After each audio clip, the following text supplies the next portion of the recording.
Hello, I'm Shelly Beatty, lead trichologist and hair growth specialist at the Hair Loss Treatment Center of America. Today we're going to discuss legitimate options to restoring hair. Now, the right option for you depends on 4 things. Number 1, what's causing it?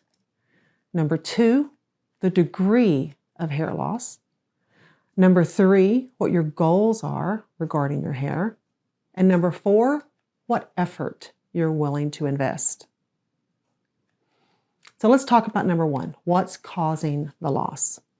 You may have genetic hair loss, known as androgenetic alopecia, or male pattern baldness, or female pattern baldness. All those terminologies mean the same thing, genetic hair loss. It just runs in your genetic makeup, and it accounts for more than 50% of all hair loss.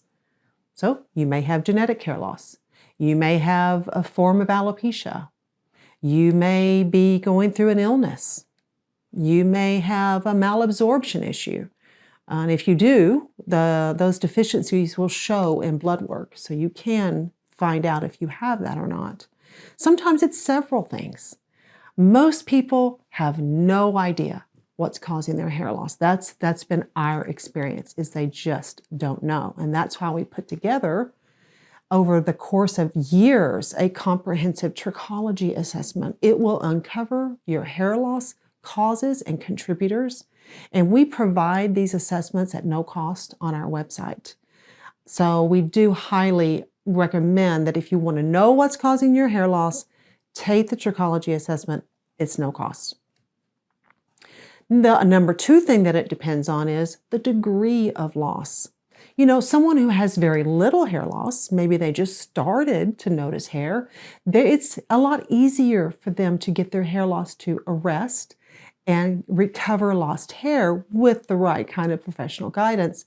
But the longer that hair loss continues, the harder it is to recover.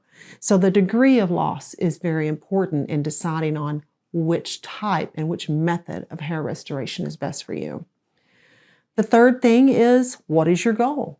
If you simply want to stop hair loss, well, in our opinion, that's simple to do. And your certified trichologist will give you a specific plan to accomplish that. And people say, well, what all does it take to simply stop hair loss? Well, if you're in the beginning stages, it's different versus someone who's in the much higher hair loss degree range. But in general, what we do is we help you create the ideal scalp environment for hair growth by clearing the hair follicle openings which are surrounding the individual hair follicles on the scalp. We show you how to prevent buildup around those hair follicles, because every single day your body wants to create more buildup. That's part of the genetics. So we teach you how to prevent that, teach you how to block DHT. Remember, DHT is what attacks your androgen receptor hair cells. That's the component of genetic hair loss. Those androgen receptor hair cells are affected, negatively affected, by DHT, and it slowly causes hairs to atrophy and die. So if you just want to simply stop the hair loss, those are the things that we recommend. Now, if you want to regrow some hair, you don't want to just regrow hair, because you could regrow hair all the time. But if you continue to lose, you're never going to get anywhere.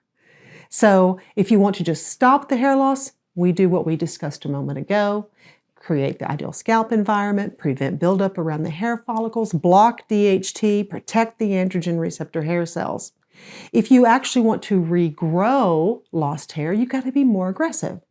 You've got to do all those things. Plus, you have to stimulate the hair follicles to regenerate cells and proliferate. Now, we recommend laser hair therapy in tandem with the appropriate vasodilator, which is something that you use at night on your hair follicles to keep them stimulated all night long. Now, if you want to regrow a lot of hair, then you need the most aggressive type of treatment. You have to do all the above.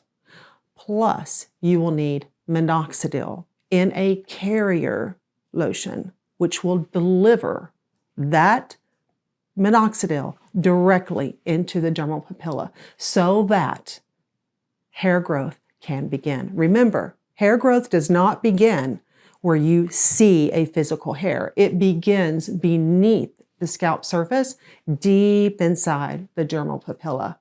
And most of the time, people, when they try to utilize some type of topical treatment, because most people do have some type of genetic hair loss, their hair follicles are completely covered up.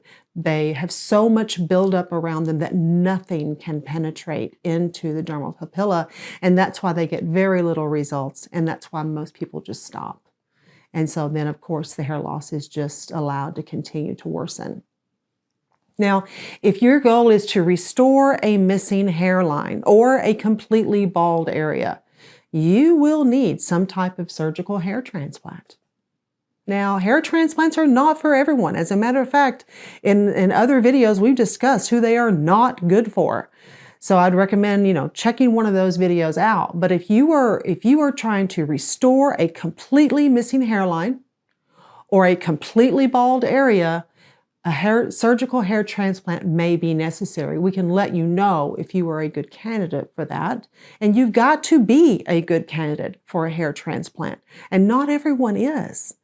So and what we recommend is if you're even considering a hair transplant, get at least 3 transplant opinions. We recommend that you only work with board certified plastic surgeons that are members of the ISHRS, International Society of Hair Restoration Surgeons. Now, in general, females are not good candidates for hair transplants, and mainly because most of the time, not all the time, but most of the time, females have this overall thinning that's going on. And if they go in and do a hair transplant, it can actually make their hair loss much, much worse. So we do, in general, do not recommend hair transplants for females. Now, the fourth item that's important is what you're willing to invest as far as time, money, effort. So all 3 of those things are very important. Getting hair back is not as simple as some try to make you believe. I'm just blown away at some of the things that I see on the internet and read about, people saying this is going to grow your hair back. In most cases, it's just an absolute untruth. And this is why so many hair growth attempts fail. The client doesn't know what's going to work for them, so they try things they've heard will work, and many times those things can actually make their hair loss worse. Listen, there's only one way to regrow hair, and that is all hair loss contributors have to be effectively combated to achieve hair growth success.